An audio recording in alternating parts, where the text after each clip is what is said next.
So good morning guys. तो चलिए start करते हैं आज के यानी कि 28 अक्टूबर के इंपॉर्टेंट करंट अफेयर्स को। तो इस प्रश्न में आपसे पूछ रहे अभी हाल ही में लॉन्च पुस्तक विटनेस ये किस भारतीय खिलाड़ी की आत्मकथा है? तो इसका सही उत्तर होगा साक्षी मलिक। तो इंडियन रेसलर हैं साक्षी मलिक और उनकी ऑटोबायोग्राफी भी लॉन्च की गई है। इसका नाम विटनेस है और उन्होंने इसे जोनाथन सेल्वराज के साथ मिलकर के लिखा है। इस बुक में साक्षी मलिक के रेसलिंग करियर के साथ साथ उन्होंने रेसलिंग क्यों छोड़ा है आदि मुद्दों पर बात की है। तो याद रखना साक्षी मलिक की ऑटोबायोग्राफी कह दो, इनका मेमोयर है ये जिसका नाम विटनेस है। बाकी आप मुझे बताओ, इस साल एक हमारी रेसलर हैं, उन्होंने भी संन्यास की घोषणा कर दी है पेरिस ओलंपिक के बाद, उनका नाम क्या है? बाकी यहाँ पे कुछ और ऑटोबायोग्राफीज मैं आपको रिवाइज कराता हूँ जो हमने करंट अफेयर्स में पढ़ी है। जैसे कि इंग्लैंड के जो पूर्व प्रधानमंत्री थे बोरिस जॉनसन, उनकी ऑटोबायोग्राफी आई है unleashed. Mother Mary comes to me, ये अरुंधति रॉय की ऑटोबायोग्राफी कह दो या मेमोयर कह दो, अगले साल लॉन्च होगा।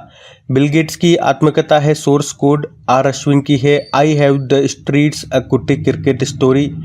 और दिग्गज टेनिस प्लेयर जयदीप मुखर्जी की आत्मकथा आई थी क्रॉस कोर्ट नाम से। महेंद्र सिंह धोनी ने प्रोफेसर के अब्दुल गफ्फार के आत्मकथा लॉन्च की है अनजान साक्षी नाम से। तमिलनाडु के मुख्यमंत्री एम.के. स्टालिन की आत्मकथा है उंगलिल ओरुवन। इजराइल के प्रधानमंत्री बेंजामिन नेतन्याहू की है बीबी माई स्टोरी। 15वें वित्त आयोग के अध्यक्ष एन.के. सिंह की है portraits of power. Sonu Sood की है आई एम नो मसीहा। विश्वनाथन आनंद जो कि हमारे पहले ग्रैंड मास्टर हैं, उनकी है माइंड मास्टर। सुरेश रैना की है बिलीव। प्रिंस हैरी की है स्पेयर। प्रियंका चोपड़ा की है अनफिनिश्ड। हमारे जो इसरो के अध्यक्ष हैं एस सोमनाथन, उनकी है नीलावु कुदिचा सिमहांगल, मलयालम भाषा में है। एम मनोज मुकुंद नरवणे हमारे पूर्व आर्मी चीफ रहे, इनकी है 4 स्टार्स ऑफ डेस्टिनी। और ब्रेन लारा की आई थी अभी लारा द इंग्लैंड क्रॉनिकल्स। तो ये भी ध्यान में रखना। अगला प्रश्न देखते हैं। फिर अगले प्रश्न में पूछ रहे हाल ही में विश्व के सर्वश्रेष्ठ स्कूल पुरस्कार 2024 से किसे सम्मानित किया गया? तो आंसर होगा उपर्युक्त सभी। तो दिल्ली के वसंत कुंज में जो रयान इंटरनेशनल स्कूल है उसे, मध्य प्रदेश के रतलाम में जो सीएम राइज स्कूल विनोबा है उसे, और तमिलनाडु के मदुरै में जो कालवी इंटरनेशनल पब्लिक स्कूल है इसे। इन तीनों को विश्व के सर्वश्रेष्ठ स्कूल पुरस्कार 2024 से सम्मानित किया गया, लेकिन तीनों को अलग अलग कैटेगरी में अवार्ड मिला है, वो भी मैं आपको बता दूं। ये जो दिल्ली का है रयान इंटरनेशनल स्कूल, इसे पर्यावरण कैटेगरी में, पर्यावरण श्रेणी में मिला। मध्य प्रदेश के सीएम राइज स्कूल को नवाचार श्रेणी में मिला। तमिलनाडु के कालवे इंटरनेशनल पब्लिक स्कूल को सामुदायिक विकास श्रेणी में ये पुरस्कार मिला है। आपको याद है अभी जल प्रबंधन के लिए, वाटर मैनेजमेंट के लिए बेस्ट स्टेट का अवार्ड किसे मिला था? उड़ीसा को। वैसे भारत का पहला एआई स्कूल ये कहाँ पे आपको मिलेगा? केरल में मिलेगा। और भारत की जो पहली एआई टीचर है उसका नाम आइरिस है, ये भी केरल में ही लॉन्च हुई थी। अच्छा, न्यू एजुकेशन पॉलिसी 2020 ये किस समिति की सिफारिश पे लाई गई थी? कस्तूरी रंगन समिति, ये भी ध्यान रखना। अगला प्रश्न देखते हैं। फिर अगले में पूछ रहे हैं अभी हाल ही में वर्ल्ड हेल्थ ऑर्गेनाइजेशन से मंजूरी प्राप्त भारत की वैक्सीन जाइवेक टीसीवी का संबंध किससे है? तो आंसर होगा टाइफाइड। तो अभी वर्ल्ड हेल्थ ऑर्गेनाइजेशन ने भारत के पहले टाइफाइड टीके जिसका नाम है जाइवेक टीसीवी को मंजूरी दे दी है। टीसीवी का मतलब हो गया टाइफाइड कंजुगेट वैक्सीन, और इसे किसने बनाया है? जाइडस लाइफ साइंसेज लिमिटेड ने बनाया है। ये गुजरात के अहमदाबाद की कंपनी है और इस वैक्सीन को 6 महीने से लेके 65 साल तक के व्यक्ति को लगाया जा सकता है। अच्छा, टाइफाइड की अगर बात करें तो ये बैक्टीरिया से होता है। कौन सा बैक्टीरिया? साल्मोनेला टाइफी जिसको क्या कहते हैं, टाइफाइड, इसे मियादी बुखार भी कहते हैं। और ये मुख्य रूप से दूषित पानी और दूषित भोजन के कारण होता है। और ये हमारे किस अंग को प्रभावित करता है या संक्रमित करता है? तो हमारी आंतों को, इंटेस्टाइन को ये संक्रमित करता है। और इसके लिए एक टेस्ट होता है जिसको विडॉल टेस्ट कहा जाता है। तो यहाँ पे मैंने आपको पॉइंट टू पॉइंट सारी बातें बता दी है टाइफाइड से संबंधित, इस वैक्सीन के बारे में भी, टाइफाइड के बारे में भी। अब इसी तरह से कुछ और वैक्सीन्स जो आपकी न्यूज़ में थी मैं आपको रिवाइज करवाऊंगा। जैसे कि हिलकोल वैक्सीन के बारे में हमने पढ़ा था, ये हैजा की वैक्सीन है, कॉलेरा, भारत बायोटेक ने इसको बनाया है। और सर्वावैक वैक्सीन जिसे ह्यूमन पेपिलोमा वायरस वैक्सीन भी कहते हैं, ये सर्वाइकल कैंसर के लिए आई थी। इसको बनाया है serum institute of India Pune ने। और WHO ने मलेरिया के लिए आपको याद होगा 2 वैक्सीन्स को मंजूरी दी थी। पहली मॉस्क्यूरिक्स थी और दूसरी है R21 मैट्रिक्स M। हैविश्योर वैक्सीन ये हेपेटाइटिस ए के लिए आई थी। अच्छा, दुनिया का पहला टीका ये किसने खोजा था या किसने बनाया था? तो आंसर होगा एडवर्ड जेनर ने। और किस बीमारी के लिए? स्मॉल पॉक्स यानी कि चेचक के लिए। और एडवर्ड जेनर को ही फादर ऑफ इम्यूनोलॉजी, प्रतिरक्षा तंत्र का पिता भी कहा जाता है। रेबीज का टीका किसने खोजा था? लुई पास्चर ने। और अगर मैं आपसे पूछूं भारत के पहले विदेशी जन औषधि केंद्र का उद्घाटन कहाँ पे किया गया था, मतलब भारत के बाहर पहला जन औषधि केंद्र कहाँ पे खुला? तो मॉरिशस की कैपिटल पोर्ट लुइस में। तो ये सारी बातें ध्यान में रखना। अगला प्रश्न देखते हैं। फिर अगले में पूछ रहे हैं कि अभी हाल ही में इंटरनेशनल कॉपर एसोसिएशन का नवीनतम सदस्य कौन बना है? तो आंसर होगा हिंडाल्को। तो इंटरनेशनल कॉपर एसोसिएशन का नवीनतम सदस्य बन गया है हिंडाल्को। हिंडाल्को ये आदित्य बिरला ग्रुप की धातु क्षेत्र की प्रमुख कंपनी है। और इंटरनेशनल कॉपर एसोसिएशन की बात करें, इसमें टोटल 33 सदस्य देश हैं, जिसका मुख्यालय आपको वॉशिंगटन DC अमेरिका में मिलेगा। और हिंडाल्को की बात करें, स्थापना होती है 1958 में। और ये एक एल्यूमिनियम और कॉपर मैन्युफैक्चरिंग कंपनी है, जिसका मुख्यालय मुंबई महाराष्ट्र में है। बता दिया मैंने आपको, आदित्य बिरला ग्रुप की ये कंपनी है। तो इसके चेयरमैन है कुमार मंगलम बिरला और MD हैं सतीश पाई। अच्छा, इसी तरह से अभी कुछ और ऑर्गेनाइजेशन में जो नए नवीनतम मेंबर बने वो मैं आपको रिवाइज करवाता हूँ। जैसे पिछले साल भारत ने G20 को होस्ट किया था, जब अफ्रीकन यूनियन G20 का नया मेंबर बना था, जिसका मुख्यालय एडिस अबाबा इथोपिया में है। ब्रिक्स के 5 नए सदस्य देश बन चुके हैं। कौन कौन? ईरान, सऊदी अरब, UAE, इथोपिया, इजिप्ट और कौन सा शामिल नहीं हुआ था? अर्जेंटीना। और अभी जो ब्रिक्स का 16वां समिट हुआ कहाँ पे? रशिया के कजान में। वहाँ पे हमने पढ़ा था कि 13 इसके नए पार्टनर कंट्री बने हैं, वो भी ध्यान रखना। आसियान का अभी 11वां सदस्य देश तिमोर लेस्ते बना है, या ईस्ट तिमोर बोल दो। शंघाई कोऑपरेशन ऑर्गेनाइजेशन का अभी 10वां सदस्य देश बेलारूस बना, पिछले साल नवा ईरान बना था। इंटरनेशनल मॉनेटरी फंड का 190वां देश एंडोरा है। वर्ल्ड बैंक का 189 नंबर का नाउरू है। यूनाइटेड नेशन का 193 नंबर का साउथ सूडान है। नाटो का 32वां स्वीडन है। इंटरनेशनल सोलर अलायंस का 100वां पराग्वे है।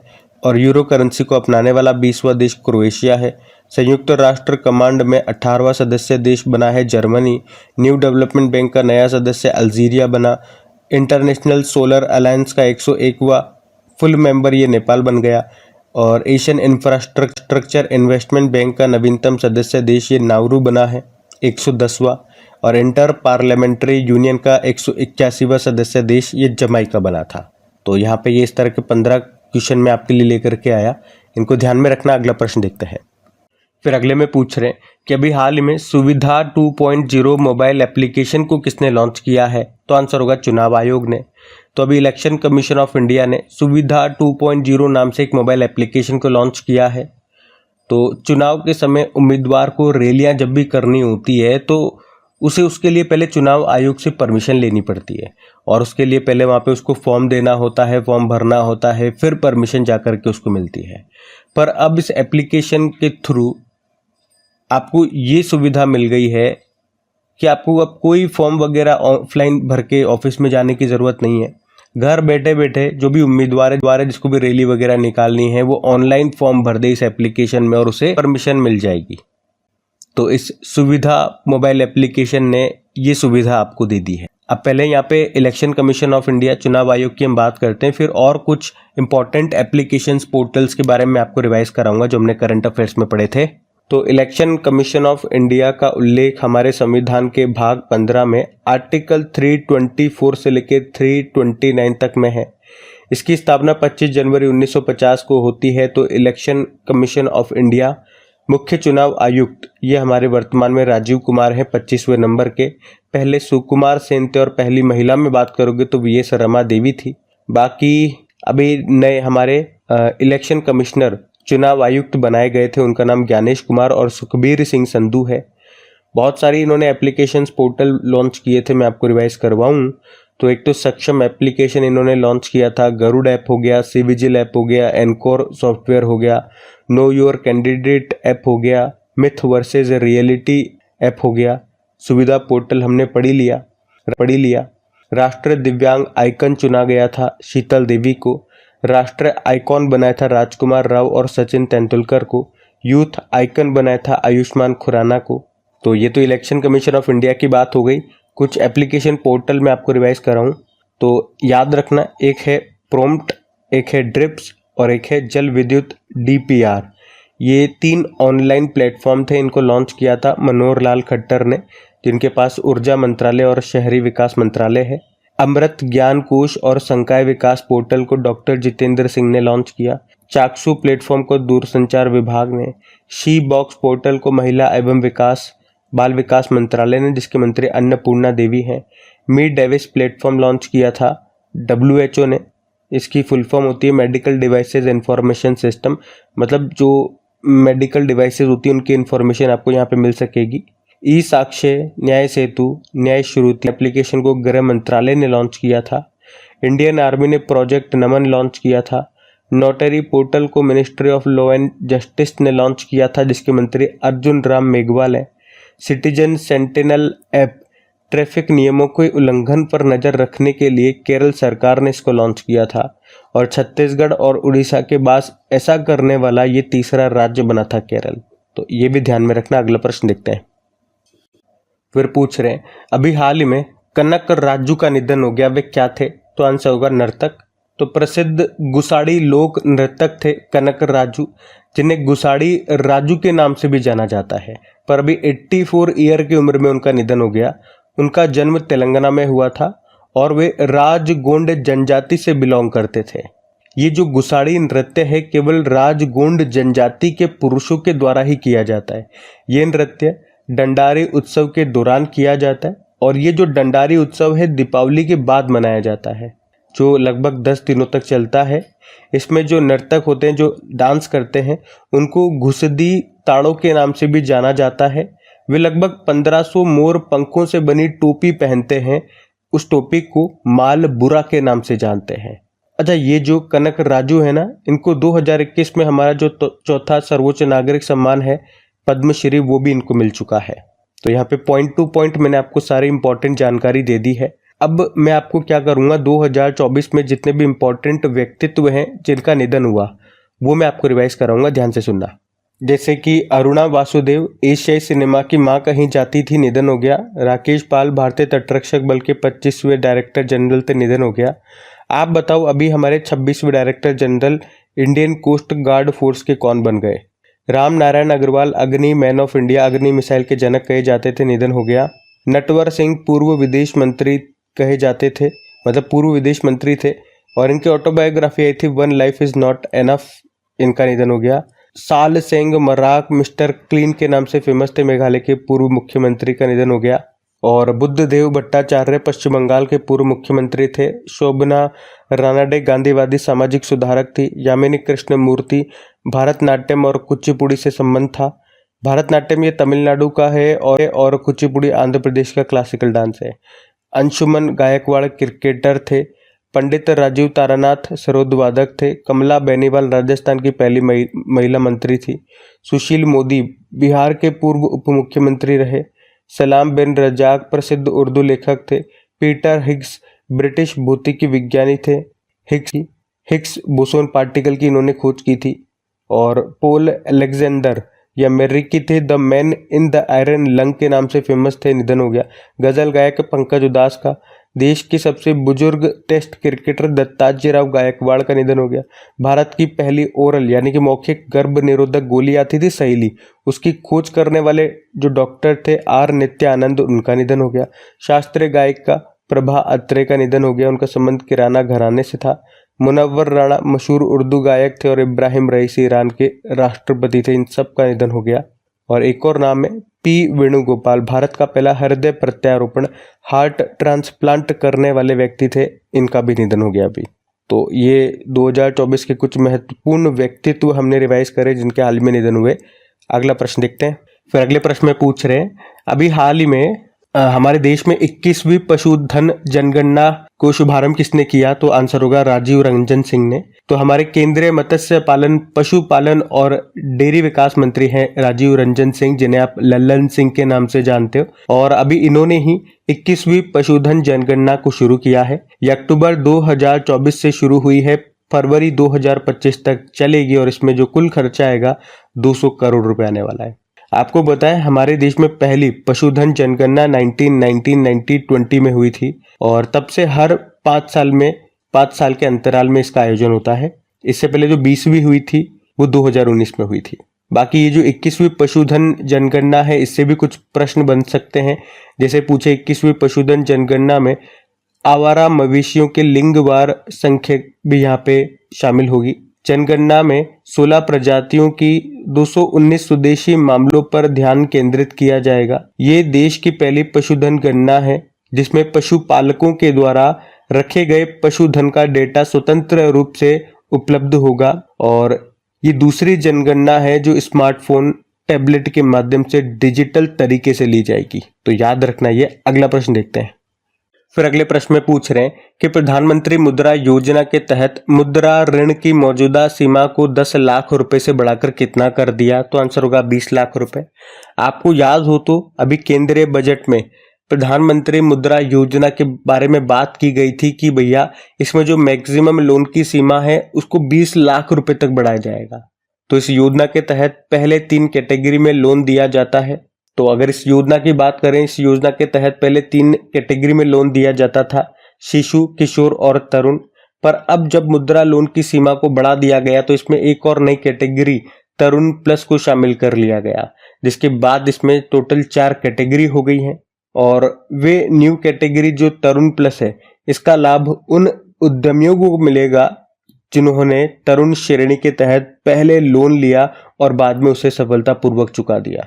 बाकी जो 4 कैटेगरी मैंने आपके सामने लिख दिए, जैसे कि शिशु कैटेगरी में 50,000 रुपए तक का लोन मिल सकता है, किशोर कैटेगरी में 50,000 से 5 लाख तक का, तरुण में 10 लाख तक का और तरुण प्लस में 10 लाख से लेकर 20 लाख रुपए तक का। तो इस योजना के तहत मुद्रा लोन की सीमा को बढ़ाने का उद्देश्य है प्रधानमंत्री मुद्रा योजना का विस्तार करना है, लोगों को आत्मनिर्भर बनाना है, रोजगार के नए अवसर पैदा करने हैं और छोटे जो बिजनेसमैन होते हैं उनको और छोटे व्यवसायों को बढ़ावा देना है। बाकी कुछ सरकारी योजनाएं मैं आपको रिवाइज कराऊंगा जो भी न्यूज में रही थी किसी न किसी कारण से। जैसे कि प्रधानमंत्री ग्राम सड़क योजना, ये 25 दिसंबर सन 2000 में शुरू हुई, जिसका उद्देश्य था गांव को 12मासी सड़कों से जोड़ना। प्रधानमंत्री मुद्रा योजना 8 अप्रैल 2015 को आई थी। मैंने आपको बता दिया, देखो मैक्सिमम लिमिट अब 20 लाख रुपए कर दी। प्रधानमंत्री किसान सम्मान निधि योजना 24 फरवरी 2019 को शुरू हुई थी गोरखपुर यूपी में। प्रधानमंत्री जनधन योजना 28 अगस्त 2014 को लॉन्च हुई थी, अभी 10 साल पूरे हो गए।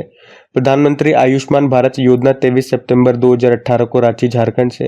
कौशल ऋण योजना 2015 में आई थी। मैक्सिमम लोन लिमिट 1.5 लाख रुपए था, अभी उसे बढ़ा के 7.5 लाख रुपए कर दिया गया। पीएम किसान मानधन योजना 12 सितंबर 2019 को शुरू हुई थी रांची से, अभी 5 साल पूरे हो गए। स्वच्छ भारत अभियान की शुरुआत 2 अक्टूबर 2014 में हुई थी, इससे भी 10 वर्ष पूरे हो गए। मेक इन इंडिया कार्यक्रम ये 25 सितंबर 2014 को शुरू हुआ था, 10 साल पूरे हो गए। और एक तो स्टार्टअप इंडिया है, ये 16 जनवरी 2016 को लॉन्च हुआ था। और एक स्टैंड अप इंडिया है, ये 5 अप्रैल 2016 को लॉन्च हुआ था। प्रधानमंत्री जनजातीय आदिवासी न्याय महाअभियान, प्रधानमंत्री जनमन योजना, ये कब शुरू हुई थी? 15 नवंबर 2013 को। बाकी केंद्रीय मंत्रिमंडल ने बायो राइड योजना को मंजूरी दे दी है, ये भी याद रखो आप। अगला प्रश्न हम देखते हैं। फिर अगले प्रश्न में पूछ रहे हैं कि अभी हाल ही में कैबिनेट ने इन स्पेस के तहत अंतरिक्ष क्षेत्र के लिए कितने करोड़ रुपए के वेंचर कैपिटल फंड की स्थापना को मंजूरी दी है? तो आंसर होगा 1000 करोड़ रुपए। तो अभी कैबिनेट ने इन स्पेस के तत्वावधान में स्पेस सेक्टर के लिए 1000 करोड़ रुपए के वेंचर कैपिटल फंड की स्थापना को मंजूरी दी है। तो इस फंड के तहत 40 स्टार्टअप्स को सहायता मिलेगी और स्पेस इकोनॉमी में स्पेस से संबंधित उत्पादों और सेवाओं के विकास और इसमें शामिल सभी पब्लिक और प्राइवेट स्टार्टअप्स को इससे बढ़ावा मिलेगा। तो याद रखना इसके लिए कितने फंड को मंजूरी दी गई है? 1000 करोड़ रुपए। अगला प्रश्न देखते हैं।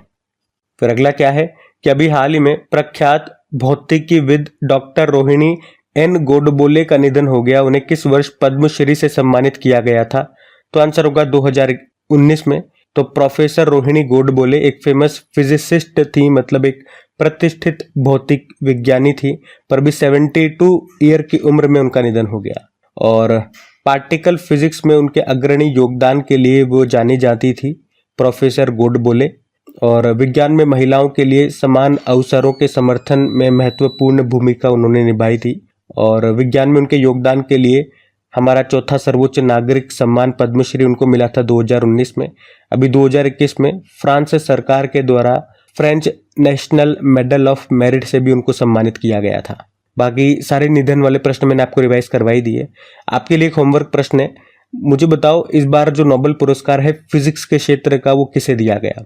और अगर आप में से कोई इस वीडियो को पहली बार देख रहे हैं तो बता दूं कि फिजिक्स के जितने भी नाम है उनको मैंने ट्रिक से याद करवा दिया, ट्रिक की वीडियो बना दिया। अगर नहीं देखा तो वीडियो देख लीजिएगा, लिंक डिस्क्रिप्शन बॉक्स में है।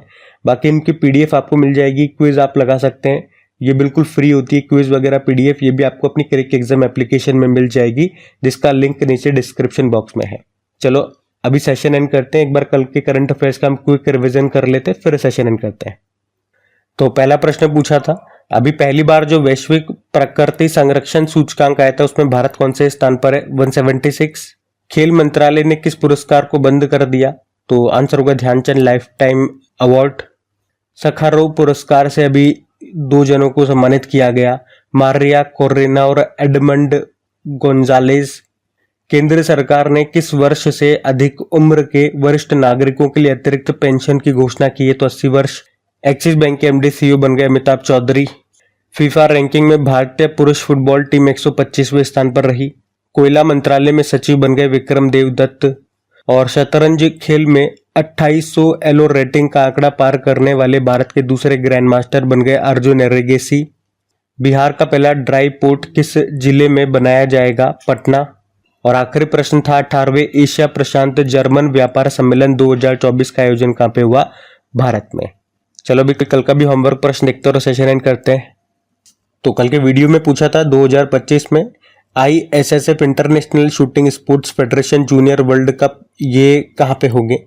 ये भारत में होंगे, भारत होस्ट करेगा। आप सभी ने प्रश्न का बिल्कुल सही उत्तर दिया। अब ये आज का आपका होमवर्क प्रश्न।